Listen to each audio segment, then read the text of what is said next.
हम चर्चा कर रहे थे निर्देशन और परामर्श में प्राथमिक स्तर पर निर्देशन और परामर्श की क्या आवश्यकता है। हमने विस्तृत चर्चा करी प्राथमिक स्तर पर निर्देशन सेवाओं के उद्देश्य और लक्ष्य क्या है, और उसके बाद हम बात कर रहे हैं प्राथमिक स्तर पर निर्देशन की क्रियाओं की।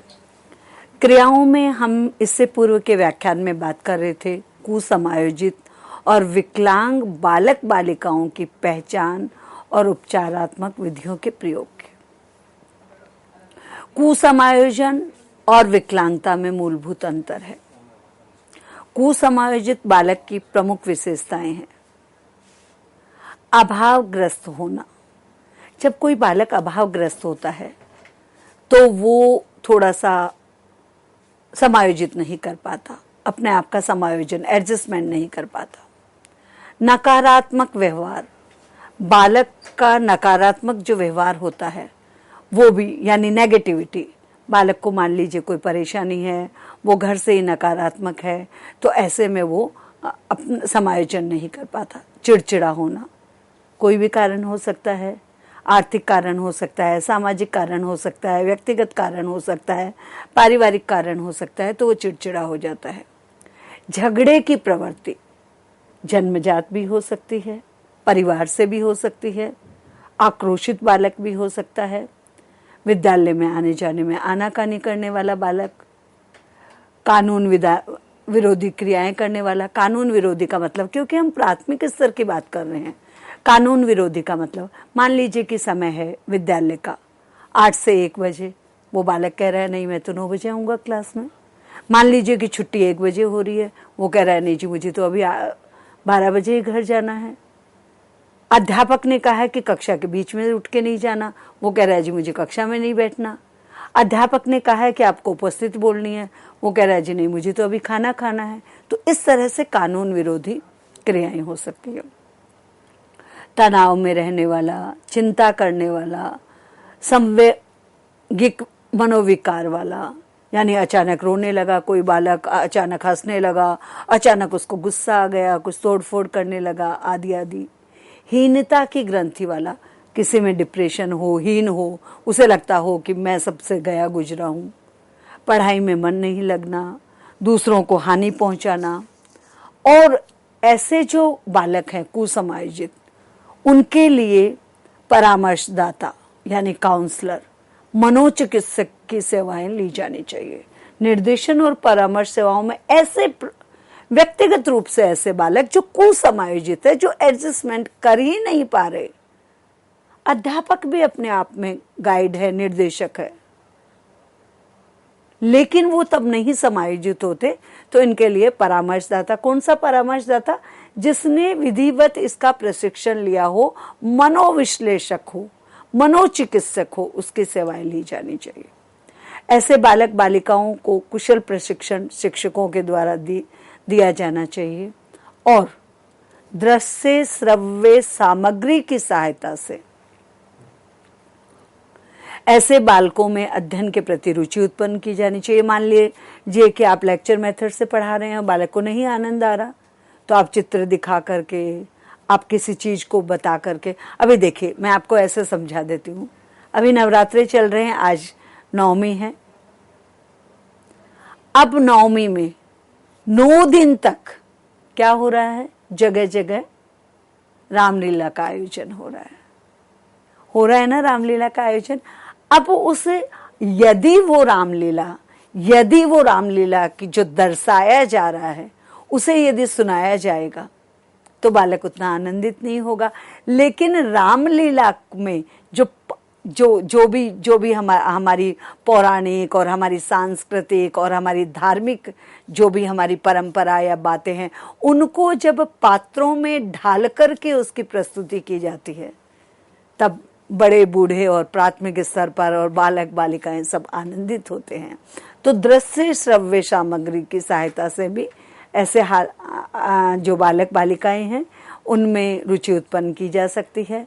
धैर्य सहानुभूति के साथ मनोवैज्ञानिक उपचार किया जाना चाहिए तथा उनके लिए व्यावसायिक एवं तकनीकी शिक्षा भी लाभप्रद होगी। कुछ बालिकाएं ऐसे होते हैं जिन्हें सैद्धांतिक ज्ञान में रुचिकर नहीं होते, तो उनके लिए हम प्रयोगात्मक ज्ञान कर सकते हैं। बात कर रहे हैं निर्देशन सेवाओं में क्रियाओं की, तो इसमें अधिगम वातावरण में सुधार क्रिया भी हो सकती है। विद्यार्थियों के पारस्परिक संबंधों, परिवार के सदस्यों और मित्रता के लिए, बल्कि एक प्रभावी और अनुकूल शिक्षण अधिगम के माहौल को बनाने के लिए भी महत्वपूर्ण है। विद्यार्थियों के परस्पर और पारस्परिक संबंध किसके साथ? सहपाठियों के साथ, दूसरी कक्षा के साथ, दूसरे वर्ग के साथ, सबके साथ, साथ साथ में परिवार के सदस्यों के साथ, मित्रों के साथ, इनके साथ। और इसके लिए क्या करना पड़ेगा? एक प्रभावी और अनुकूल शिक्षण अधिगम का माहौल बनाना पड़ेगा। शिक्षक और विद्यार्थी दोनों प्रभावी ढंग से लेन देन कर सकते हैं। इस प्रकार अधिगम प्रक्रिया सार्थक हो सकती है। लेन देन का मतलब ज्ञान का आदान प्रदान। शिक्षक ज्ञान दे रहा है, विद्यार्थी उसे ग्रहण कर रहा है, विद्यार्थी जिज्ञासा प्रस्तुत कर रहा है और अध्यापक और शिक्षक उस जिज्ञासा का समाधान कर रहे हैं। ये लेन देन है। लेन देन का मतलब किसी वस्तु का लेन देन नहीं है, पैसे का लेन देन नहीं है। लेन देन से यहाँ अभिप्राय है ज्ञान का आदान प्रदान, जिज्ञासाओं का आदान प्रदान और उनका समाधान। तो ये हमारा हुआ अधिगम वातावरण में सुधार करना। अब ये तो हमने बात करी थी कि जो हमारी निर्देशन की सेवाएं हैं, उन निर्देशन की सेवाओं में जो क्या क्या क्रियाएं होनी चाहिए। तो एक क्रिया इसमें और है, वो है उपचारात्मक कार्यक्रम। हमने कुसमायोजन की और विकलांगता की बात करी थी, तब भी हमने उपचारात्मक कार्यक्रम की चर्चा हमने करी थी। उपचारात्मक का मतलब होता है निदान करना, उपचार कर देना, है ना। उपचार बेसिकली स्वास्थ्य सेवाओं में इस शब्द का प्रयोग होता है। उपचार हो गया, चिकित्सा का उपचार हो रहा है, उसका निदान कर देना यानी समस्या को समाप्त कर देना।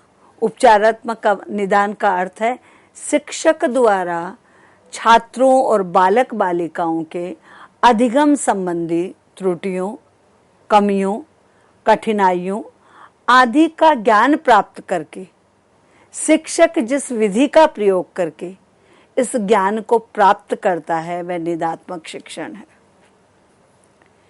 निदान यानी क्या किया शिक्षक ने?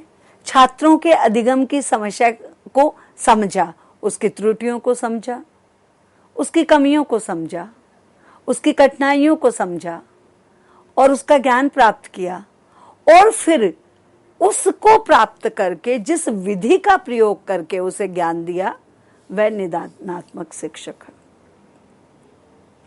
एक बालक है, उस बालक को समझ में ही नहीं आ रहा है। क्या समझ में नहीं आ रहा है? हम उसको पढ़ा रहे हैं, ध्वनि प्रदूषण पढ़ा रहे हैं, वायु प्रदूषण पढ़ा रहे हैं, जल प्रदूषण पढ़ा रहे हैं और मिट्टी प्रदूषण, मान लीजिए सॉइल प्रदूषण, जल, वायु और ध्वनि, तीन ही चलो हम ले लेते हैं। प्राथमिक स्तर पर हम पढ़ा रहे हैं, जल प्रदूषण पढ़ा रहे हैं। अब हमने ये बताया कि जल प्रदूषण हम पढ़ा रहे हैं, लेकिन वो जल प्रदूषण में हमने बता दिया जल प्रदूषण होता है, वायु प्रदूषण होता है और ध्वनि प्रदूषण होता है। क्योंकि वो जो बालक है उसे सुनता कम है, क्योंकि वो जो बालक है उसकी बुद्धि लब्धि सामान्य से कम है, क्योंकि जो वो बालक है उसकी यादाश्त कम है, तो वो नहीं समझ पा रहा। अब अध्यापक को क्या करना चाहिए ऐसे में? बालक की जब समझ गया अध्यापक अधिगम संबंधी समस्या को, कठिनाई को यदि उसने ज्ञात कर लिया, तो वो क्या करेगा? जल प्रदूषण की हमने बात करी, तो बालक को वो 2 गिलास में पानी दिखा सकता है, एक साफ सुथरा और एक बहुत गंदा सा पानी, या मान लो कहीं पे कीचड़ वाला पानी है, काई वाला पानी है, वो दिखा दिया और उसने बता दिया कि ये जल प्रदूषण है। उसको बताया कि ये कैसा है, बहुत साफ है, ये कैसा है, गंदा है, ये इससे ये क्या हो गया, प्रदूषित हो गया। फिर आप उसको ध्वनि प्रदूषण, एक शांत वातावरण में ले गए, एक कहीं पे डीजे बज रहा है, गाड़ियों का शोरगुल है, लोग हॉर्न दे रहे हैं, आवाज कर रहे हैं, चिल्लम चिल्ली कर रहे हैं, तो वो ध्वनि प्रदूषण हो गया। तीसरा हमने कहा वायु प्रदूषण, वायु में भी फैक्ट्रियों की धुआं निकल रही है, सब एक जगह है जहां सांस लेने में बहुत शांत वातावरण है, आनंद आ रहा है, सांस आराम से आ रही है, और दूसरी जगह खांसी आ रही है, आंखों में जलन हो रही है। ऐसे हम उसको बता सकते हैं कि ये क्या है, ये हमारा वायु प्रदूषण है। तो ऐसे जब हम करते हैं तो ये निदात्मक शिक्षक के अंतर्गत आता है। फिर आ गया परामर्श। परामर्श जो शब्द है वो अपने आप में ही अंग्रेजी के काउंसलिंग शब्द का हिंदी रूपांतरण है। परामर्श का मतलब होता है सलाह लेना या परामर्श लेना। अतः परामर्श एक ऐसी प्रक्रिया है जिसमें परामर्श प्रार्थी कौन होता है, जो प्रार्थना कर रहा है। प्रार्थी को आप ऐसे समझ लीजिए, प्रार्थना करने वाला।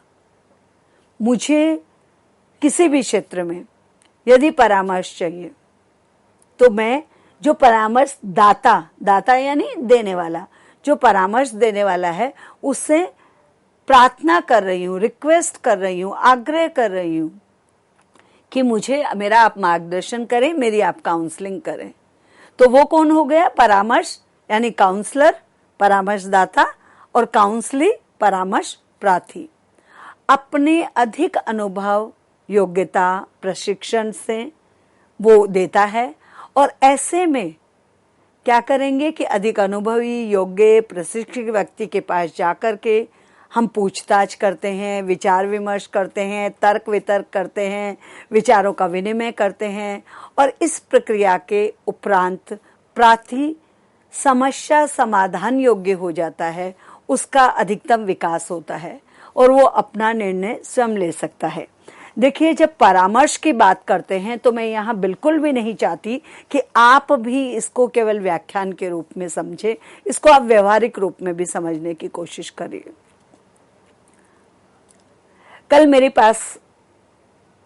कल मुझे कहीं से पता चला, आया नहीं, मेरे पास कहीं से पता चला मुझे कि एक बालक है या एक विद्यार्थी है। हालांकि बात हम प्राथमिक स्तर की कर रहे हैं, लेकिन मैं जब परामर्श शब्द आया है तो परामर्श पे आपको बताना चाह रही हूँ।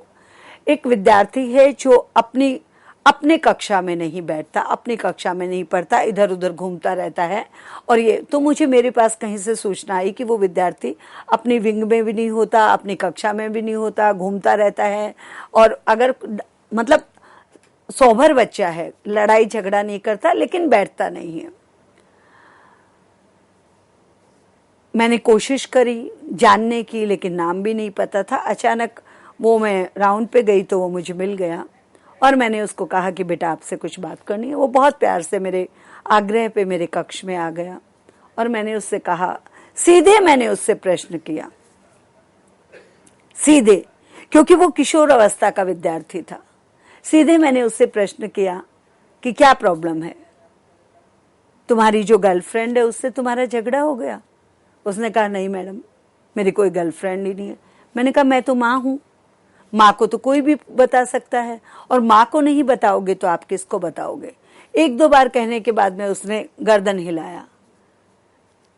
तो मैंने पूछा क्यों हो गया? थोड़ी देर चुप रहा। उसके बाद में मैंने और उससे बहुत प्यार से बात करी। धीरे धीरे धीरे धीरे धीरे धीरे उसने अपनी सारी बातें मुझे बता दी। और आप जो भी श्रोता मुझे सुन रहे हैं, उन्हें आश्चर्य होगा कि उस बालक ने मुझे बताया कि इस वजह से वो बहुत तनाव में है और कई बार डिप्रेशन में चला जाता है। कारण कुछ भी नहीं है, क्योंकि मैंने अपने मित्र को ये पूछ लिया कि तुम कल किसके साथ थे या उससे बात क्यों कर रहे थे। तो जो ये किशोर अवस्था और जो ये बाल्यावस्था के बालक बालिकाएं होते हैं, ये बहुत सेंसिटिव होते हैं। संवेगात्मक जो इनमें हार्मोन्स होते हैं, ये इनमें बहुत प्रभावी होते हैं। ऐसे में जो परामर्शदाता है, उसका दायित्व बनता है कि वो बहुत धैर्य के साथ अनुभव के साथ, प्रशिक्षण के साथ, योग्यता के साथ उनके स्तर पर जाकर के उनसे पूछताछ करे, विचार विमर्श करे, तर्क वितर्क करे, विचारों का विनिमय करे और उसके बाद में धीरे धीरे धीरे धीरे समस्या का समाधान करें। तो ये क्रिया भी एक परामर्श में बहुत ही आवश्यक है, जिसे हम सबको समझने की बहुत आवश्यकता है।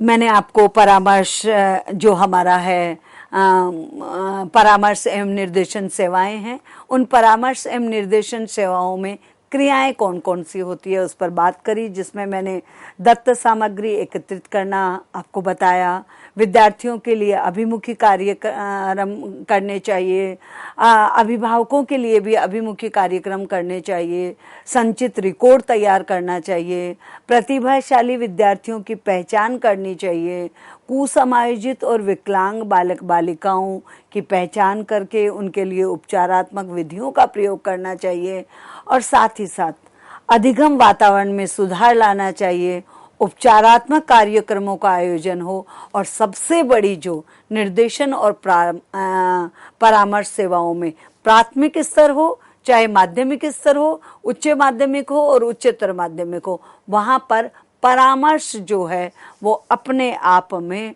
बहुत बड़ा एक क्रिया है जो हर स्तर पर किया जाना चाहिए। चर्चा को आगे बढ़ाते हैं और बात करेंगे हम प्रारंभिक विद्यालयों में निर्देशन प्रारंभ करने के लिए सुझाव। प्रारंभिक विद्यालयों में मैंने पूर्व में और प्रारंभ में ही आपको कहा है कि प्राथमिक स्तर का मतलब है कि 5वीं तक के 8वीं तक के विद्यालयों में वहां निर्देशन प्रारंभ करने के लिए, देखिए भारत में एक बहुत बड़ी समस्या है। भारत में निर्देशन और परामर्श को विधिवत मान्यता या आवश्यकता उसकी नहीं समझी गई है। हम निर्देशक के पास या परामर्श दाता के पास तब जाते हैं जब कोई बता देता है कि कोई बहुत बड़ी समस्या है, जबकि प्रत्येक व्यक्ति को निर्देशन एंड परामर्श की, गाइडेंस एंड काउंसलिंग की आवश्यकता होती है। तो हम चर्चा कर रहे हैं प्रारंभिक विद्यालयों में निर्देशन प्रारंभ करने के लिए कौन कौन से सुझाव है। सबसे पहला सुझाव हमारा है कि अध्यापक प्रशिक्षण कार्यक्रम होने चाहिए। अब आपके मन में प्रश्न उठ रहा होगा कि अध्यापक तो प्रशिक्षित होके आता है, बीएड में ट्रेनिंग करके आता है। नहीं, अध्यापक प्रशिक्षण कार्यक्रम यानी जो भी अध्यापक टीचर ट्रेनिंग हो रही है, उस टीचर ट्रेनिंग में निर्देशन और परामर्श विषय को अनिवार्य करके निर्देशक और परामर्श का प्रशिक्षण भी उसे दिया जाए, और यदि नहीं दिया गया है और व्यक्ति, शिक्षक या शिक्षिकाएं जो पूर्व से ही इस व्यवसाय में हैं, इस पेशे में हैं, उन्हें इन सर्विस सेवारत रहते हुए अध्यापक प्रशिक्षण, निर्देशन और परामर्श का दिलवाना चाहिए। निर्देशन सेवाओं पर व्याख्यान।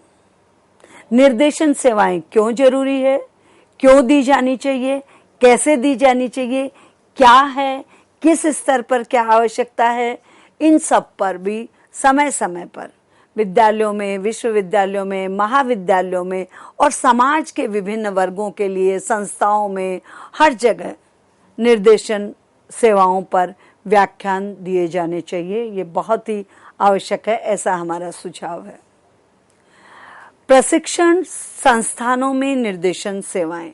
प्रशिक्षण संस्थान, जो भी प्रशिक्षण जहां भी दिया जा रहा है, चाहे वो टीचर ट्रेनिंग है, चाहे वो मेडिकल का क्षेत्र है, चाहे वो तकनीकी का क्षेत्र है, चाहे वो बैंकिंग क्षेत्र है, कोई भी क्षेत्र है जहां पर प्रैक्टिकल ट्रेनिंग दी जा रही है, उस प्रैक्टिकल, चाहे वो कानून का क्षेत्र है, प्रैक्टिकल जहां पर संस्थाएं हैं, जो हमारे ऑर्गेनाइजेशन है, वहां पर निर्देशन सेवाओं का प्रशिक्षण जरूर होने चाहिए, गाइडेंस जरूर होनी चाहिए। आगे चर्चा को बढ़ाते हुए मैं एक सुझाव ये भी देना चाहूंगी कि अध्यापक प्रशिक्षण जो कार्यक्रम है वो तो होना ही चाहिए, सेवाएं भी होनी चाहिए, लेकिन साथ ही साथ सेवाओं के दौरान निर्देशन के कोर्स भी डेवलप होने चाहिए, यानी किस तरह के हम पाठ्यक्रमों का निर्माण कर सकते हैं उन सेवाओं के दौरान। उसके साथ साथ व्यावसायिक साहित्य की उपलब्धता होनी चाहिए। व्यावसायिक साहित्य, देखिए इतनी देर से हम बात कर रहे हैं अध्यापकों के प्रशिक्षण की, यहाँ मैंने बात करी है व्यावसायिक साहित्य की उपलब्धता की।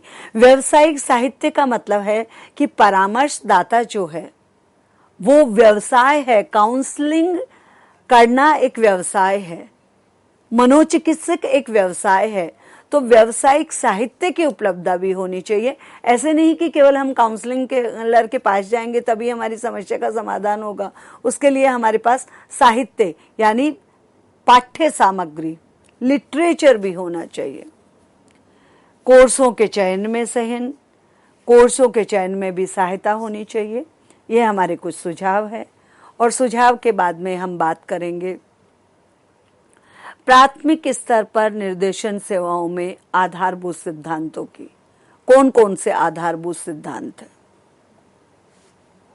व्यापकता का सिद्धांत, व्यापकता से आप भली भांति समझते होंगे, यानी प्राथमिक स्तर पर निर्देशन सेवाओं का है कि प्राथमिक स्तर पर कुछ छोटे से स्तर पर, सूक्ष्म स्तर पर, कक्षा स्तर पर निर्देशन सेवाएं नहीं होनी चाहिए। व्यापकता का सिद्धांत होना चाहिए, यानी यदि मैं एक प्राध्यापिका या एक निदेशक या एक शिक्षाविद के नाते अगर कहना चाहूं तो ये कहना कदापि अतिशयोक्ति नहीं होगा कि संपूर्ण शिक्षा के क्षेत्र में, चाहे वो प्राथमिक स्तर है, माध्यमिक स्तर है, उच्च माध्यमिक स्तर है, उच्चतर माध्यमिक है, यहाँ पर व्यापकता का सिद्धांत लागू कर देना, यानी व्यापक स्तर पर निर्देशन को अनिवार्य कर दिया जाना चाहिए। व्यक्तिगत भिन्नताओं का सिद्धांत, आप निर्देशन सेवाओं को लागू तो कर रहे हैं, लेकिन आपको व्यक्तिगत भिन्नताओं को नहीं भूलना चाहिए। आवश्यक नहीं है कि प्राथमिक स्तर पर जितने भी विद्यार्थी पढ़ रहे हैं उन सब की समस्याएं एक जैसी हो, उनकी बुद्धि लब्धि एक जैसी हो, उनकी रुचि एक जैसी हो, अभिरुचि एक जैसी हो और पृष्ठभूमि एक जैसी हो। तो जब उनमें व्यक्तिगत भिन्नताएं हैं तो निर्देशन सेवाओं में भी भिन्नताएं होनी चाहिए। निरंतरता का सिद्धांत, निर्देशन सेवाएं जो हैं वो निरंतरता के सिद्धांत पर आधारित होनी चाहिए। निरंतरता के सिद्धांत के बाद आता है संपूर्णता का सिद्धांत। पूर्ण रूप से ये निर्देशन सेवाएं होनी चाहिए। और उसके बाद में आता है समाधान का सिद्धांत, यानी समाधान, समस्या का समाधान अवश्य होना चाहिए निर्देशन सेवाओं में, यानी कोई भी समस्या है तो उसका समाधान होना चाहिए। विशिष्टीकरण का सिद्धांत, यदि निर्देशन सेवाएं दी जा रही है तो जो भी विशिष्ट क्षेत्र हैं उनमें विशिष्टीकरण का सिद्धांत होना चाहिए। और आत्मनिर्देशन का सिद्धांत, ये भी एक आधारभूत सिद्धांत है। सरलता का सिद्धांत, निर्देशन ऐसा भी भारी भरकम नहीं होना चाहिए या ऐसा कोई हार्ड एंड फास्ट नहीं होना चाहिए, कोई भारी भरकम निर्देश नहीं होना चाहिए कि बालक उसे समझ ही नहीं पाए, स्वीकृति नहीं कर पाए। संसाधनों के उपयोग का सिद्धांत, यदि हम निर्देशन कर रहे हैं, परामर्श दे रहे हैं, संसाधन, अब यहाँ पे हम संसाधनों से समझ लेते हैं कि यदि किसी को परामर्श दे रहे हैं, हम निर्देशन दे रहे हैं, तो हमारे पास मनोवैज्ञानिक परीक्षण होने चाहिए। परीक्षणों को करने के बाद में उनको एनालाइज करने के लिए भी हमारे पास टूल्स एंड टेक्निक्स होने चाहिए। लचीलेपन का सिद्धांत, ऐसे नहीं है कि हम बिल्कुल लकीर के फकीर बन जाएं, लचीलेपन का सिद्धांत भी होना चाहिए। और सबसे बड़ी और महत्वपूर्ण बात है सहयोग का सिद्धांत, यानी परामर्शदाता और परामर्शकर्ता, काउंसलर और काउंसली, निर्देशन देने वाला और निर्देशन परामर्श लेने वाला, सब में क्या होना चाहिए? सहयोग का सिद्धांत होना चाहिए। तो इस व्याख्यान में हमने विस्तृत चर्चा करी कि प्राथमिक स्तर से मैंने पूर्व में ही आपको कह दिया था, आयु के प्राथमिक स्तर और विद्यालय के प्राथमिक स्तर दोनों पर। विद्यालयों में निर्देशन सेवाओं के लक्ष्य और उद्देश्य क्या है, फिर हमने विस्तृत चर्चा करी उनकी क्रियाओं के बारे में, क्रिया के बाद में मैंने कहा कि प्राथमिक विद्यालयों में निर्देशन प्रारंभ करने के लिए कुछ मेरे सुझाव थे, जिसमें अध्यापकों का, जिसमें सबसे बड़ी बात हमने जो करी वो अध्यापक प्रशिक्षण कार्यक्रम, निर्देशन सेवाओं पर व्याख्यान, प्रशिक्षण संस्थाओं में निर्देशन सेवाएं, सेवाओं के दौरान निर्देशन कोर्स, व्यावसायिक साहित्य की उपलब्धता और कोर्सों के चयन में सहायता की बात करी। और अंत में हमने बात करी कि प्रारंभिक स्तर पर निर्देशन सेवाओं के आधारभूत सिद्धांत क्या होना चाहिए। तो पुनः एक बार दोहरा देती हूँ, व्यापकता का सिद्धांत होना चाहिए, व्यक्तिगत भिन्नता का सिद्धांत होना चाहिए, निरंतरता का सिद्धांत, संपूर्णता का सिद्धांत, समाधान का सिद्धांत, विशिष्टीकरण का सिद्धांत, आत्मनिर्देशन का सिद्धांत, सरलता का सिद्धांत, संसाधनों के उपयोग का सिद्धांत, लचीलेपन का सिद्धांत और साथ ही साथ सहयोग का सिद्धांत भी प्राथमिक स्तर पर जब हम निर्देशन सेवाओं की बात करते हैं तो होना चाहिए। और इसी के साथ अपनी वाणी को विराम देती हूँ। धन्यवाद, नमस्कार।